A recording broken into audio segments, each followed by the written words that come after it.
MLA BV Jayanageswar Reddy ఆదేశాల మేరకు జిల్లా ఉపాధ్యక్షులు భాస్కర్ల చంద్రశేఖర్ ఆధ్వర్యంలో పట్టణ ఉపాధ్యక్షులు మరియు మాజీ కౌన్సిలర్ ముల్లా కలీముల్లా, మాజీ కౌన్సిలర్ ఇషాక్ కలిసి రెండేళ్ల నమ్మకం, అభివృద్ధి, సంక్షేమం కార్యక్రమంలో భాగంగా వార్డులో పెన్షన్ పంపిణీ కార్యక్రమం ఘనంగా నిర్వహించడం జరిగింది.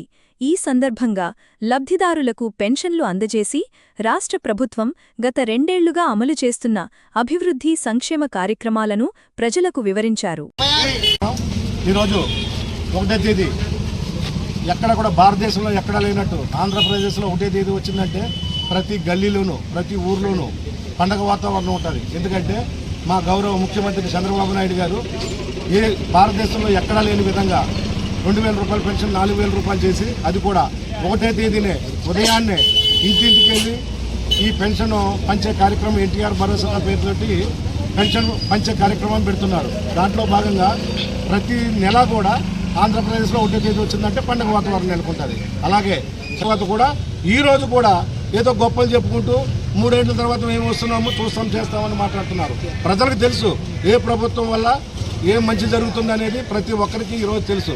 రకరకాల సూపర్ 6 దాంట్లో భాగంగా రకరకాల అన్నదాత సుఖీభావ రైతులకి వాళ్ళకి భరోసా కోసం ప్రతి సంవత్సరం 20,000 వేస్తానని చెప్పి వేస్తూ 2వ సంవత్సరం కూడా వేసిన ఘనత మా కూటమి ప్రభుత్వం చెందుతుంది.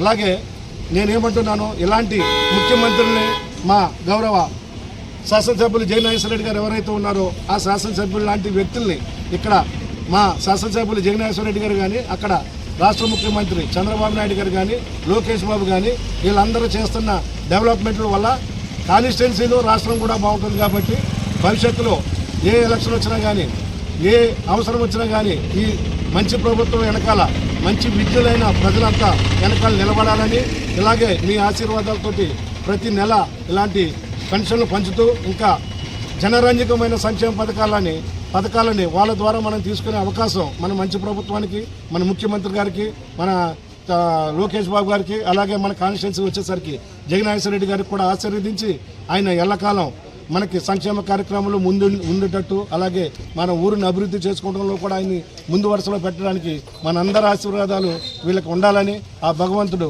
వాళ్ళకి ఆయురారోగ్యాలు కల్పించాలని మనస్ఫూర్తిగా కోరుకుంటూ మీ అందరి దగ్గర సెలవు చేసుకుంటూ నమస్కారం. Thank you.